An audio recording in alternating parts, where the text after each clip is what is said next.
Supreme court ने IAS और IPS अधिकारियों को लेकर बड़ा फैसला दिया है कि सरकार जो दिल्ली में है, जो आईएएस आईपीएस की पोस्टिंग दिल्ली में है, वो किस सरकार को रिपोर्ट करेंगे, कौन सी सरकार उन अधिकारियों की ट्रांसफर पोस्टिंग कर सकती है, कौन सी सरकार सस्पेंड भी कर सकती है इन अधिकारियों को। इसको लेकर सुप्रीम कोर्ट ने बहुत कुछ कहा है। देखिए, आईएएस और आईपीएस की जो कैडर कंट्रोलिंग अथॉरिटी है वो है ministry of home affairs. IPS अधिकारियों की मिनिस्ट्री ऑफ होम है और इसके साथ ही जो आईएएस अधिकारी हैं उनके department of personal and training. ये कैडर कंट्रोलिंग अथॉरिटी है और यही तय करती है कि किस कैडर में कौन सा अधिकारी जाएगा, मगर जिस स्टेट में वो जाएगा वो स्टेट का अधिकारी होगा, फिर उस स्टेट के लिए काम करेगा। कंसल्टेशन जो है वो साल 2015 से शुरू हुई, जब एक नोटिफिकेशन आया उसमें साफ तौर पर कहा गया कि एलजी जो है वो ही दिल्ली के आईएएस और आईपीएस अधिकारियों की ट्रांसफर पोस्टिंग्स कर सकते हैं। उसके बाद ये मामला हाई कोर्ट में गया। हाई कोर्ट में पहले 2 जजेस बेंच बना, उनमें स्प्लिट वर्डिक्ट हुई, फिर 3 जजेस बेंच बना। उन्होंने कहा भाई इसमें तो संविधान की इंटरप्रिटेशन का मामला है, इसलिए 5 जज बेंच बना और उसके बाद सुप्रीम कोर्ट ने सुनाया ये बड़ा फैसला।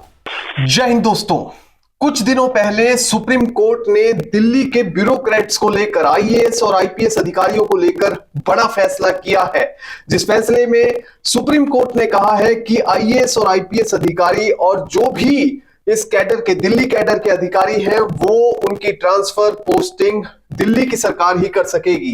ये पूरा मामला क्या है इसको समझने की कोशिश करेंगे इस वीडियो के जरिए, और छोटी छोटी चीज, आखिर ये मामला चला कहां से, इसके बारे में भी बात करेंगे। मगर सबसे पहले आपसे रिक्वेस्ट है कि ये वीडियो पूरे आखिर तक देखिए और आपको पूरी जानकारी मिलेगी। इसके साथ ही आपको ये वीडियो सब्सक्राइब, ये चैनल भी सब्सक्राइब करना पड़ेगा और इसके साथ ही फॉलो और लाइक का बटन दबाना ना भूलें।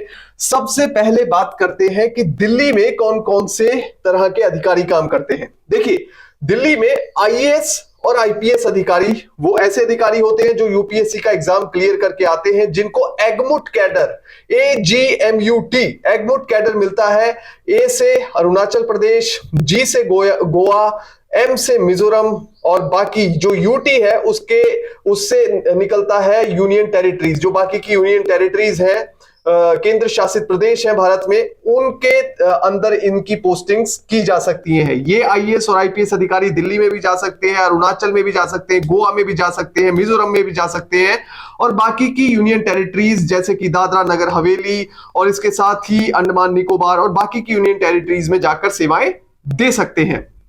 वहीं दिल्ली में एक दूसरी तरह के अधिकारी होते हैं जो ग्रुप बी के तहत भर्ती होते हैं, मगर वो यूपीएससी सिविल सर्विसेज के तहत ही भर्ती होते हैं। ग्रुप बी गजेटेड पोस्ट है दानिक्स अधिकारियों की और दानिप्स अधिकारियों की। एक पुलिस सर्विस होता है, एक सिविल सर्विस होता है। जो DANICS इन्हें दानिक्स कहते हैं और DANIPS इन्हें दानिप्स अधिकारी कहते हैं।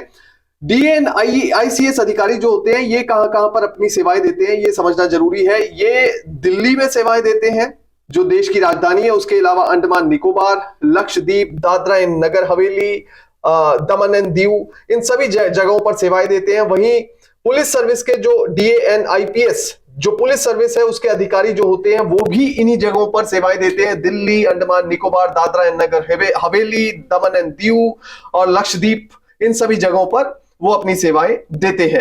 अब पिछले दिनों में सुप्रीम कोर्ट ने जो आदेश जारी किया है उससे ब्यूरोक्रेसी में काफी हलचल हो गई है। वो हलचल कुछ ऐसे हुई है कि पहले इनकी ट्रांसफर पोस्टिंग्स जो है वो मिनिस्ट्री ऑफ होम अफेयर्स, जो केंद्रीय गृह मंत्रालय है, उसके द्वारा की जाती थी, मगर अब ये ट्रांसफर पोस्टिंग्स दिल्ली की सरकार द्वारा की जाएंगी। तो कुल मिलाकर जितने भी अब रिपोर्टिंग है आईएएस आईपीएस अधिकारियों की वो दिल्ली की सरकार को होगी। ये मामला आखिर शुरू कहां से हुआ ये समझना जरूरी है। दरअसल साल 2015 में मिनिस्ट्री ऑफ होम अफेयर्स, जो कि भारत सरकार का मंत्रालय है, उसने एक नोटिफिकेशन जारी किया। उसमें साफ तौर पर लिखा कि जितनी भी सर्विसेज हैं दिल्ली के तहत, जैसे कि आईएएस अधिकारियों की, आईपीएस अधिकारियों की, दानिक्स अधिकारियों की, इन सभी सर्विसेज पर एलजी का, लेफ्टिनेंट जनरल का कंट्रोल होगा। विवाद यहां से शुरू हो गया। उसके बाद दिल्ली की सरकार ने काफी विरोध किया और दिल्ली सरकार चली गई हाई कोर्ट में। दिल्ली हाई कोर्ट में दिल्ली हाई कोर्ट ने कहा कि LG is not bound by the aid and advice of the government. मतलब कि जो सरकार, दिल्ली की सरकार जो भी सलाह देती है उससे बिल्कुल भी एलजी बाध्य नहीं है। और दिल्ली की सरकार तो सिर्फ सलाह ही दे सकती थी, सरकार जो राज्य की है वो सलाह ही दे सकती है ऐसे मैटर में, तो उस सलाह पर बाध्य नहीं माना। तो इसके बाद जो मामला सुप्रीम कोर्ट चला गया। सुप्रीम कोर्ट में जब सरकार मामला लेकर गई तो 2019 में 2 जजों की बेंच ने फैसला तो दिया मगर वो स्प्लिट वर्डिक्ट आया, यानी कि एक जज कह रहे थे कि दिल्ली की सरकार के अधीन होने चाहिए आईएएस और आईपीएस अधिकारियों के ट्रांसफर, वहीं दूसरे जज ये कह रहे थे कि केंद्र सरकार के अधीन होने चाहिए, यानी एलजी ट्रांसफर करे आईएएस और आईपीएस अधिकारियों की। तो एक स्प्लिट वर्डिक्ट हो गया, तो उसके बाद ये केस रेफर कर दिया गया 3 जजेस बेंच को। जब भी आप याद रखिए सुप्रीम कोर्ट या हाई कोर्ट में कोई स्प्लिट ऐसा वर्डिक्ट होता है जहां पर 2 जज बेंच है और 2 जज सहमत नहीं होते एक दूसरे से, तो उसके बाद मैटर 3 जज बेंच को रेफर कर दिया जाता है। 3 जज बेंच ने यह कहा कि यह जो मामला है यह संविधान की इंटरप्रिटेशन का मामला है, यानी कि संविधान को इस समझना पड़ेगा, पहले उसकी इंटरप्रिटेशन करनी पड़ेगी, उसके बाद ही इस मामले में कुछ किया जा सकता है। 3 जज बेंच ने इस मामले को 5 जज बेंच में, कॉन्स्टिट्यूशनल बेंच में रेफर कर दिया। उसके बाद 5 जजेस के बेंच ने काफी लंबे समय इसमें मंथन किया और उसके बाद इस मामले पर फैसला आया है।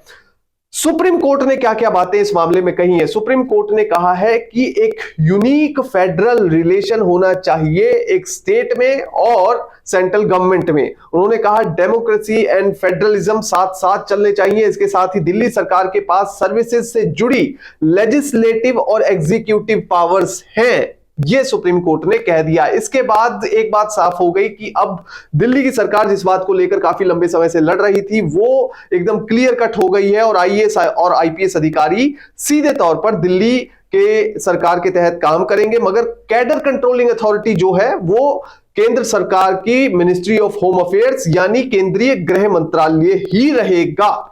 अब कुल मिलाकर ये जो मामला है इतना ज्यादा कैसे बढ़ गया कि सुप्रीम कोर्ट तक दिल्ली सरकार को जाना पड़ा, या केंद्र सरकार को भी दिल्ली इस मामले में सुप्रीम कोर्ट तक जाना पड़ा। दरअसल हुआ क्या है कि जैसे हरियाणा है या कोई और स्टेट ले लीजिए, उत्तर प्रदेश ले लीजिए या और कोई स्टेट जैसे पंजाब ले लीजिए, तो इन स्टेट्स के पास पावर है कि जैसे आईएएस अधिकारी है उसकी कैडर कंट्रोलिंग अथॉरिटी होती है भारत सरकार, मगर वो आईएएस अधिकारी अपने कैडर वाले स्टेट में जाकर सर्व करता है, वो राज्य सरकार का अधिकारी होता है और राज्य सरकार को रिपोर्ट करता है। राज्य सरकार उसे ट्रांसफर भी कर सकती है, उसे सस्पेंड भी कर सकती है, मगर डिसमिस नहीं कर सकती, टर्मिनेट नहीं कर सकती। तो इस तरह से ये कार्यप्रणाली कुछ काम करती है, मगर दिल्ली के मामले में ऐसा नहीं था। दिल्ली में जो ट्रांसफर्स भी थे वो पिछले कुछ सालों से वो एलजी द्वारा किए जा रहे थे, इसलिए ये पूरा मामला आगे बढ़ता चला गया, न्यायपालिका में मामला गया और सुप्रीम कोर्ट ने इसमें फैसला दिया। अब देखिए ये इतिहास इसका क्या है, दिल्ली का क्या इतिहास है, दिल्ली का स्पेशल स्टेटस बहुत आपने सुना होगा। आज मैं आपको बताता हूं, छोटे से एक ब्रीफ कॉन्टेक्स्ट में मैं आपको पूरा ये समझा दूंगा। देखिए सबसे पहले 7 मार्च 1952 में दिल्ली की विधानसभा का गठन हुआ था। उसके बाद उस टाइम दिल्ली एक पूरा राज्य था और उस टाइम दिल्ली में पूरा एक मंत्रिमंडल होता था, चीफ मिनिस्टर होता था और राज्य की तरह जो है दिल्ली को लिया जाता था। मगर फिर आया साल 1956 में स्टेट रीऑर्गेनाइजेशन एक्ट आया, यानी राज्य पुनर्गठन एक्ट ये आया, जिसने कि दिल्ली को एक यूटी बना दिया, यूनियन टेरिटरी घोषित कर दिया और इसके साथ ही जो एडमिनिस्ट्रेशन है वो राष्ट्रपति के अधीन आ गया और दिल्ली विधानसभा को पूरी तरह खत्म कर दिया गया, चीफ मिनिस्टर को खत्म कर दिया गया पोस्ट को, मंत्रिमंडल चला गया सारा, पूरा जो विधानसभा का जो एक लोकतांत्रिक प्रोसेस है, जो चुनी गई सरकार होती है उसको खत्म कर दिया गया और दिल्ली को एक सिर्फ और सिर्फ एक यूनियन टेरिटरी बनाकर रख दिया गया।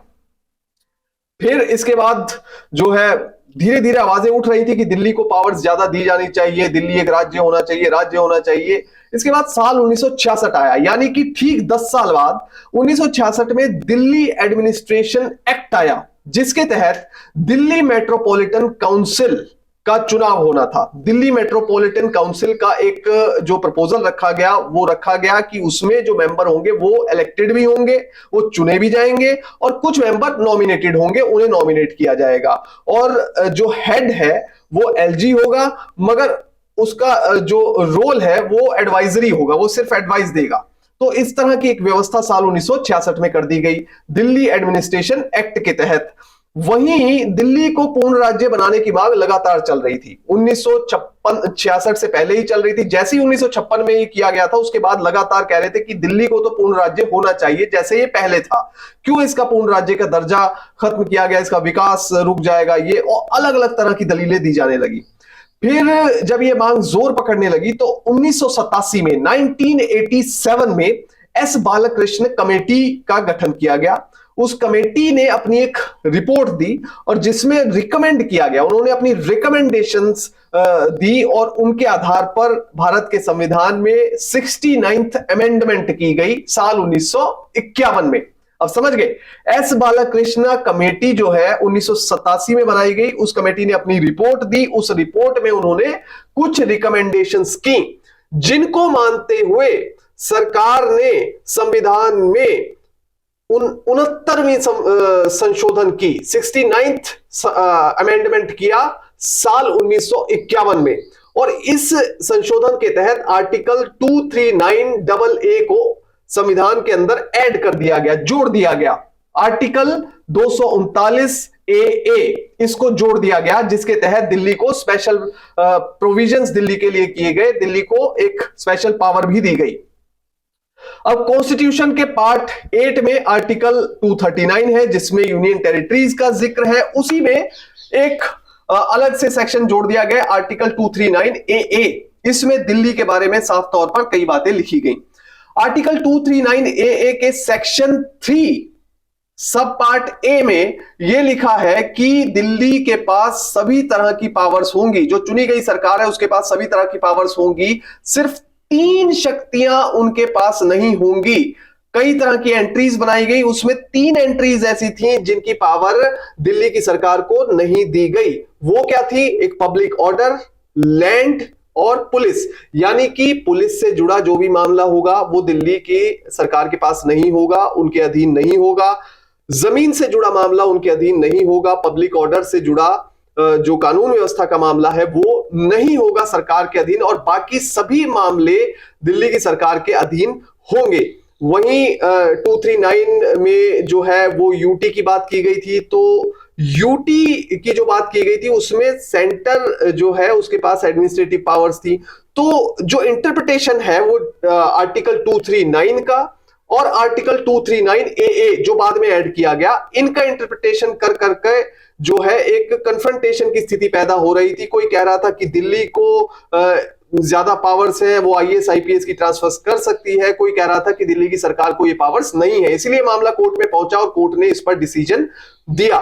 तो ये कुल मिलाकर एक छोटा सा हिस्ट्री है जो मैंने आपको समझाने की कोशिश की कि साल 1952 में विधानसभा, दिल्ली विधानसभा का गठन हुआ। 56 में स्टेट रीऑर्गेनाइजेशन एक्ट आया जिसके तहत दिल्ली को यूटी बना दिया गया। उसके बाद 1966 में दिल्ली एडमिनिस्ट्रेशन एक्ट आया जिसके तहत दिल्ली मेट्रोपॉलिटन काउंसिल बनाई गई, जिसमें कि नॉमिनेटेड मेंबर्स भी थे और इलेक्टेड मेंबर्स भी थे।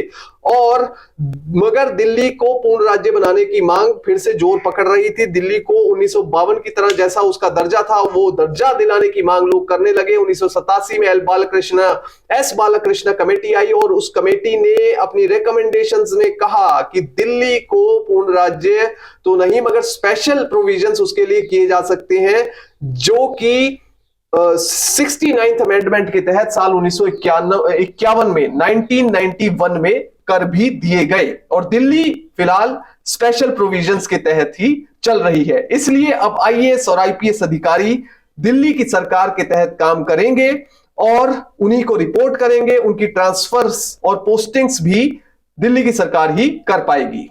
जय हिंद।